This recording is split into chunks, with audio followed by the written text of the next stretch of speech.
जरा सोचो, एक दिन तुम अचानक एक सफेद कमरे में उठो और अपनी बीती जिंदगी का तुम्हें कुछ भी याद ना हो।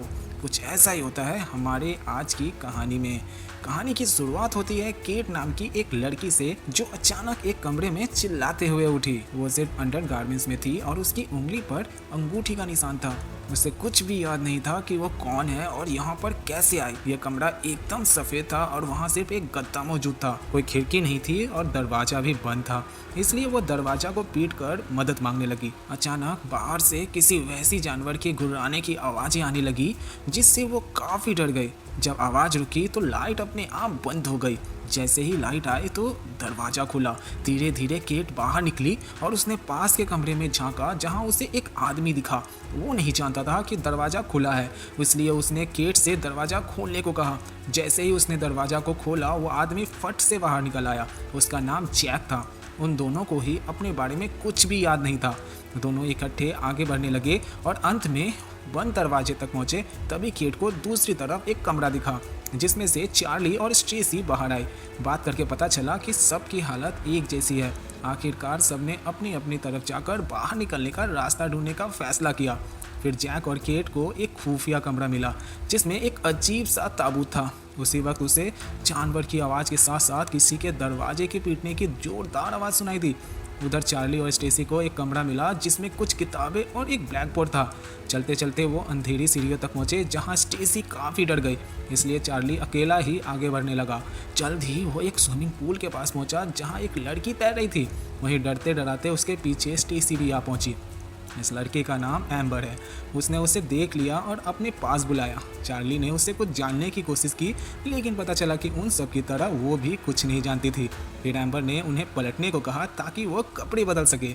जैसे ही वो मुड़े, चार्ली को अचानक उसकी परछाई में कुछ अजीब सा दिखाई दिया। चार्ली ने उसी वक्त पीछे पलटा, लेकिन अब वहाँ पर कुछ ऐसा नहीं था। फिर उन्होंने एम्बर से पूछा कि उसे डर क्यों नहीं लग रहा। एम्बर ने बड़े आराम से कहा कि वो जानती है कि उन सब के साथ क्या होने वाला है। दरअसल हम सब मरने वाले हैं। ये सुनकर चार्ली और स्टेसी के होश उड़ गए। उधर केट और जैक को एक लैब में मशीन के पास एक बेहोश पड़ा हुआ आदमी मिला। केट को लगा कि इस आदमी का दिमाग बंद हो चुका है, और फिर मशीन को देखकर उसे पता चला कि उसे अब तक 8 बार ही इस्तेमाल किया गया था।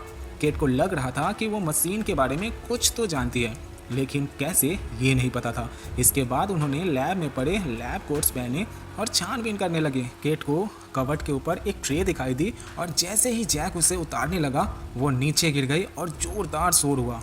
इससे दोनों डर गए और कुछ ही पलों में डेव नाम का एक हट्टा कट्टा आदमी वहां पर आया। उसने आते ही जैक को मारना शुरू कर दिया, और जब केट ने बीच में आने की कोशिश की तो डेव ने उसे भी पीटा। बराबरी चाहिए ना भाई, ले बराबरी। असल में डेव की भी सारी यादें मिटा दी गई थी, और उन दोनों को लैब कोट्स में देखकर डेव को लगा कि वो साइंटिस्ट है। फिर उसने केट का गला घोटने की भी कोशिश की, लेकिन केट ने उसे दिखाया कि उन सब ने एक जैसे अंडरगारमेंट्स पहने हैं। आखिरकार डेव ने उसे छोड़ दिया। उसने कहा कि जब से वो कमरे में बिना यादों के उठा है, उसका दिमाग ही खराब हो गया है। केट ने उसे समझाया कि उन्हें मिलकर वहाँ से निकलने का रास्ता ढूंढना होगा। इस पर डेव को याद आया कि कॉरिडोर के आखिर में उसे एक दरवाज़ा मिला था, जिसमें इलेक्ट्रॉनिक लॉक है। अचानक कमरे में एक परछाई डेव की ओर बढ़ने लगी, और उसने डेव की छाती में तेजी से वार कर दिया। और केट और जैक डर कर उसी वक्त वहां से भागे, और उन्होंने पीछे मुड़कर देखा कि परछाई ने डेव को पूरी तरह जकड़ लिया था। वो दोनों आखिर तक भागते रहे और परछाई उनका आखिर तक पीछा करती रही, लेकिन वो उस बंद दरवाजे के पास जाकर रुक गए। उन्होंने हिम्मत नहीं हारे और मार मार कर ताले को तोड़ डाला। जैक और केट बड़ी मुश्किल से उस कमरे में घुसे और परछाई से बच गए। इस चक्कर में जैक की बाजू छिल गई। इसके बाद केट ने बड़े ध्यान से उस पर पट्टी कर दी। फिर वो स्विमिंग पूल पर गए, जहां उन्हें कुछ पैरों के निशान मिले। उनका पीछा करके वो लॉकर रूम में पहुंचे, जहां एक गीला तौलिया पड़ा था। उसी वक्त एम्बर ने पीछे से आकर उनकी हालत पतली कर दी। फिर केट और जैक ने परछाई के हमले के बारे में सबको बताया। उन्होंने कहा कि मरने से पहले डेव ने बाहर निकलने के लिए एक बंद दरवाजा ढूंढ लिया था। इसके बाद सब उस दरवाजे को ढूंढने निकल पड़े। वो एक दरवाजे पर पहुंचे, जहां एक फाइल लटकी हुई थी। इसके अलावा वहां पे चाबियों का एक गुच्छा भी था। फिर जैक के मना करने के बावजूद केट ने दरवाजा को खोल दिया। वहां उन्हें स्टीव नाम का एक आदमी जेल में जंजीरों से बंधा हुआ मिला। उसकी भी याददाश्त यहाँ जा चुकी थी, इसलिए केट ने उसे आजाद कर दिया। स्टीव ने सामने के दरवाजे की ओर इशारा करते हुए कहा, उसके पीछे खड़ी लड़की से सावधान रहना होगा। इसी बीच एम्बर चुपके से सबसे नजरें बचाकर निकल गई। उस दरवाजे के पीछे मलीसा नाम की एक लड़की थी जिसे जंजीरों से जकड़ा गया था और उसके मुंह पर पट्टी भी बंधी हुई थी। सबके रोकने के बावजूद केट दरवाजा खोलकर अंदर गई।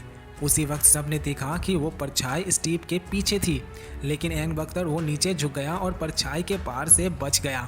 उधर मलेशिया ने कमरे का बल्ब तोड़ दिया जिससे वहाँ पर एकदम अंधेरा हो गया और तभी जैक ने बाकी तीनों को भगा दिया और केट और मलीसा को बचाने लगा। केट तो बाहर आ गई लेकिन मलीसा का खून से सना हुआ शरीर वहीं रह गया। केट को काफी पछतावा हुआ कि वो मलीसा को बचा नहीं पाई, लेकिन जैक उसे तुरंत भगा लाया। उधर स्टीव ने एम्बर को ढूंढ लिया और जैक ने पूछा कि वो अचानक कहाँ चली गई थी, तो एम्बर ने फिर से कहा कि यहाँ काम करने वाले सभी लोगों की तरह वो सब भी मारे जाएंगे। तभी अचानक चार्ली बोलने लगा कि उन्हें कुछ भी याद क्यों नहीं है और सभी एक दूसरे पर शक करने लगे। कोई ना कोई तो सच जरूर जानता होगा, लेकिन केट ने सबको शांत किया। फिर उसकी नजर एक और दरवाजे पर पड़ी। जैसे ही उसने चाबी लगाई तो दरवाजा खुल गया। अंदर उन्हें 8 फाइल्स और 8 लॉकर्स मिले जिसमें उन सब की जानकारी थी। कोई डॉक्टर, कोई इंजीनियर, गैंगस्टर और न जाना क्या क्या। एलिसा इस बिल्डिंग की नर्स और डेव वहाँ का गार्ड था। फिर उन्होंने अपने लॉकर से कपड़े निकालकर बदले। वहीं स्टीव के डेव के लॉकर में एक बंदूक मिल गई, तो बंदूक आते ही सब स्टीव के पीछे चल दिए। रास्ते में उन्हें एक फ़ोन बजने की आवाज़ सुनाई दी, लेकिन दरवाज़ा बंद था और कोई चाबी भी नहीं थी। तो फिर एम्बर उन्हें अपने कमरे में ले गई जो बाकी सबसे काफ़ी अलग था। वहाँ बढ़िया बेड, लाइटें, गुड्डा और शीशा भी था। उन्हें फिर से शीशे के पीछे फ़ोन की आवाज़ आई, इसलिए स्टीव ने शीशे पर गोली मारी और टेबल से शीशा को तोड़ दिया। फिर वो सब अंदर पहुंचे, लेकिन तब तक फ़ोन बंद हो चुका था। वहाँ की हर दीवार खून से सनी हुई थी। फिर चार्ली ने कंप्यूटर में देखकर बताया कि वो सब डॉक्टर फ्रेडरिक मैंगर की बिल्डिंग में है। असल में डॉक्टर फ्रेडरिक ने एक ऐसी मशीन बनाई है जो लोगों की याददाश्त को मिटा सकती है। सबसे पहले एम्बर पर इसका इस्तेमाल हुआ था जिससे दिमागी बीमारी थी। फिर चार्ली ने बताया कि मशीन 8 बार इस्तेमाल हुई है और उसका आखिरी पेशेंट जैक था, लेकिन 8वीं बार में मशीन में कुछ गड़बड़ी हो गई। और केट के बारे में तो यहाँ पर कोई जानकारी ही नहीं थी। वहाँ का नक्शा देखकर केट ने कहा कि उन्हें इलेक्ट्रॉनिक दरवाजे से ही बाहर जानी होगी। इस पे हमारे इंजीनियर भैया चार्ली ने कहा कि अगर लाइट चली जाए तो दरवाज़ा खुल जाएगा, लेकिन इसके लिए उसे 2 कंप्यूटर की ज़रूरत होगी। लेकिन स्टीव ने कहा कि अंधेरे में परछाई उन पर हावी हो सकती है। हालांकि सबने लैब वाले कंप्यूटर का इस्तेमाल करने का फैसला किया और एम्बर चार्ली के साथ वहीं रुक गई। लैब में उन्होंने देखा कि डेव की लाश गायब थी। तभी केट ने सोचा कि मशीन तो सिर्फ 8 बार इस्तेमाल हुई है, लेकिन बेहोश आदमियों को मिलाकर कुल 9 लोग बनते हैं। इसका मतलब अब तक एक इंसान झूठ बोल रहा था।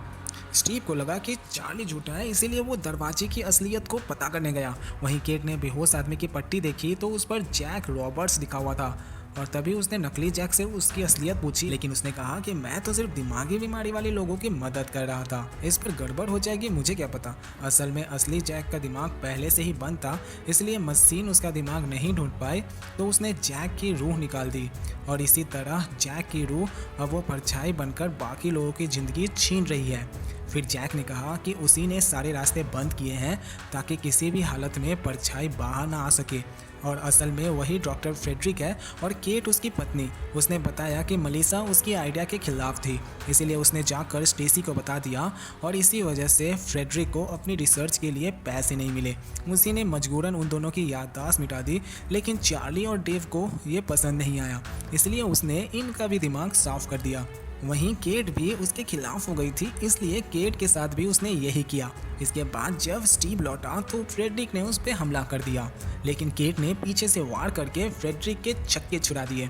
वहीं चार्ली ने इलेक्ट्रॉनिक दरवाजे को खोलना शुरू किया। जैसे ही लाइट गई, चार्ली और एम्बर पूल के पास आ गए। तभी परछाई ने उन पर हमला कर दिया और वो दोनों पूल में कूद गए। जब परछाई नहीं दिखी तो चार्ली बाहर आ गया, लेकिन एम्बर को लगा कि ये राक्षस पानी से डरता है। उसी वक्त परछाई ने पानी के अंदर से एम्बर को घेर लिया और उसे पूरी तरह से निगल गई। चार्ली बड़ी मुश्किल से वहां से भागा।